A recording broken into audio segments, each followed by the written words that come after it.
guys, welcome back to my channel. If you guys are new here, my name is Becca and I am a lash artist, esthetician, makeup artist, all that good stuff. And I wanted to come on here and let you guys know any tips and tricks on what I learned from day one versus year two into being a business owner and a lash artist.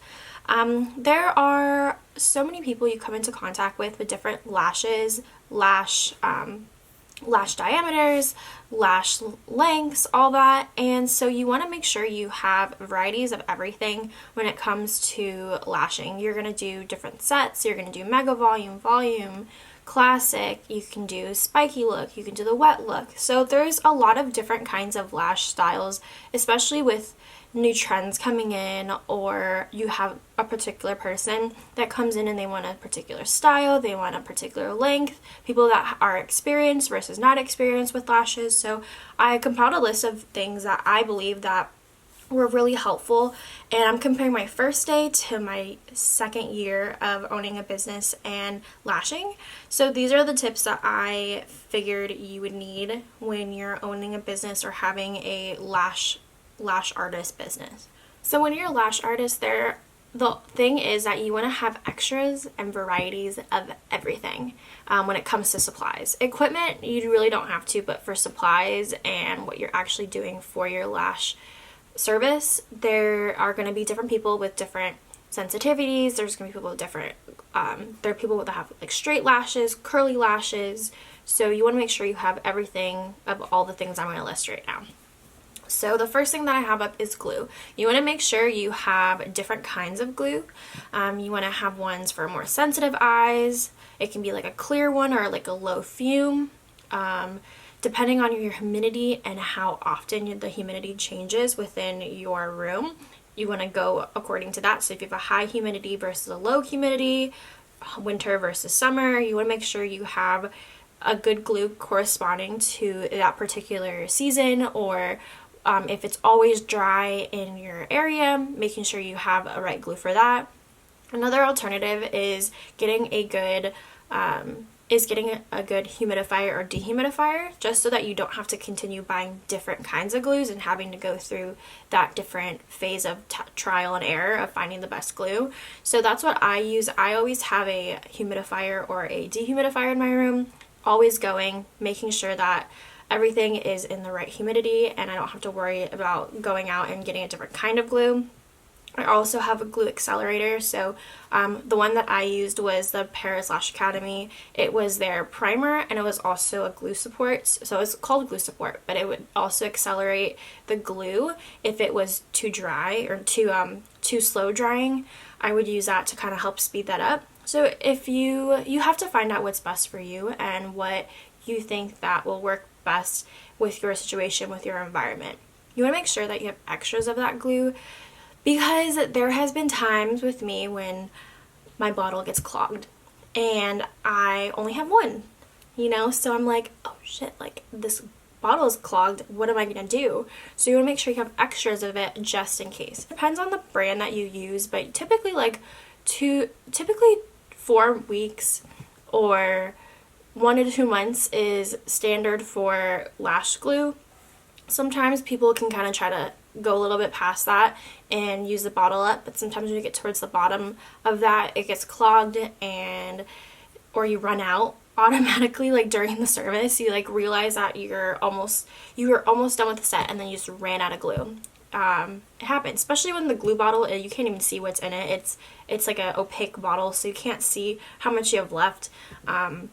So always having extra is always important. I always have 2 or 3 on deck. I always have an extra one whenever I open up a new one. So even before I open up a new one, I want to make sure I have an extra of that. So what I used for my particular one was I used Paris Lash Academies, and I used one that is a slower drying glue for the fusion, one that is faster, which is Pearl, and then I had the Halo, which was a clear and sensitive one. I've had people that ask for a more sensitive glue and one with low fumes, so that's when I would do that instead. But typically I kind of go according to the weather or the humidity within the room. My next one is eye pads. I used to use the Hydrogel Eye Patches and it was good to start, but honestly as the trial and error from day one, I noticed that it wasn't the best that I particularly would have started out with. Because with eye pads, with the hydrogel eye patches, you want to make sure that you always put tape down too, because it's not going to always grab your lashes. Sometimes it'll slip and slide. Sometimes it might be because it does have like that hydrogel part with like aloe or whatever else they put in it. Sometimes it is irritating to the client. I did have someone that did have an allergy to that particular one. It was always itchy when she put it on, so I switched over to tape. Products that touch the skin, you want to have an array of different ones, just because you might have people with different sensitivities, different allergies. Might have a shorter eye, a smaller eye, or a larger eye. So sometimes with those universal eye pads, they don't always fit under each person. So you have medical tape, foam tape, paper tape. There's those iPad foam tapes. That's the one that I used, which again from was Paris Academy, is their foam eye patches. Those ones are cut perfectly for the eye, and I noticed that I get the most from that one in particular, just the way that it's shaped, and it's not so big on the eye. For that one, it's just the foam tape, so I just go ahead and I'll spray the back of it with the Nano Mister just to kind of loosen it up so it's not so hard getting off of the skin. I do have medical tape, which is that NextCare sensitive blue tape. That one's really good as well. I've had clients that they don't like the foam eye pads because the way that it lays on their eyes, so that's when I would go in with the medical tape, and that one's just as good. I haven't gotten any complaints from that. I always want to make sure I have my foam eye pads and then my medical tape, because those are the ones that I feel that work best for me. Another thing that I didn't realize I would need when I first started was different curls. You want to have curls for every type of eyes, so I usually use CCs on classics just because I like the curl. A lot of times if I were to use like a C curl, it doesn't look as dramatic, and that's really the whole point of getting your lashes, is so that they're dramatic.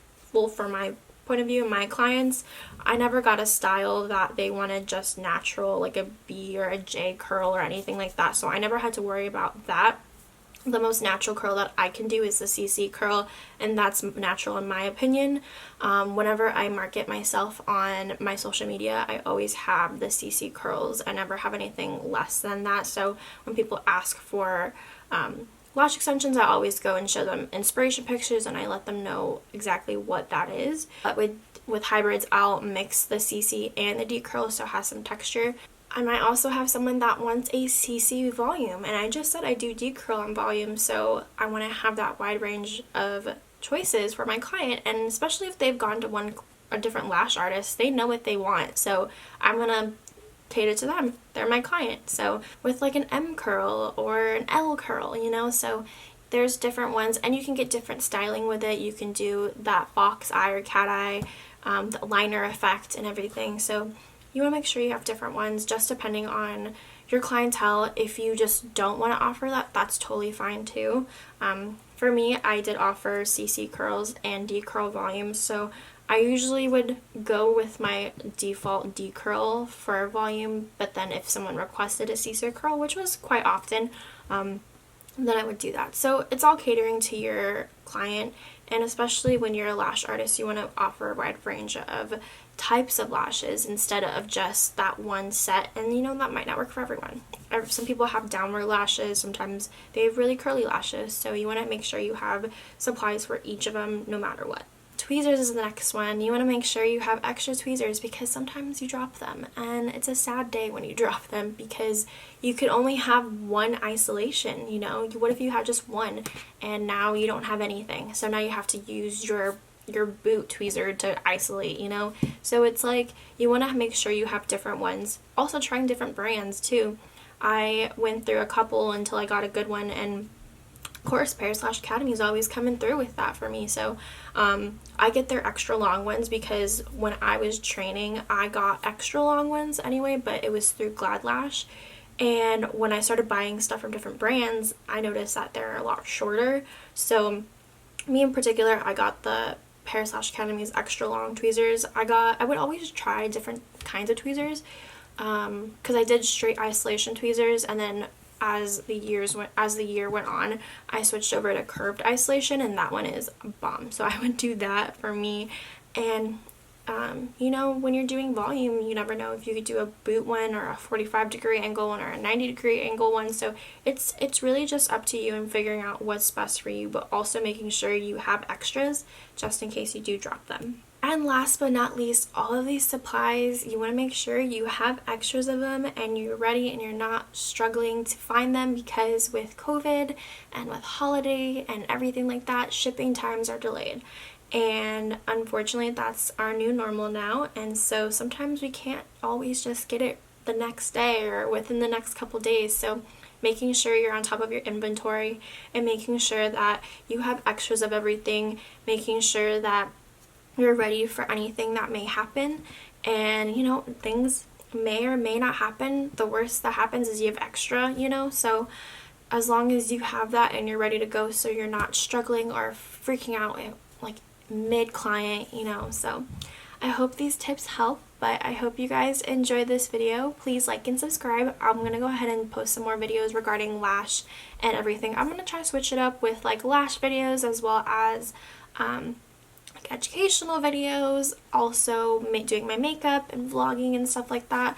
I really would like to see my channel grow up to 1,000 subscribers, so if you guys are interested, please subscribe down below, and I'll see you guys in the next video. Bye!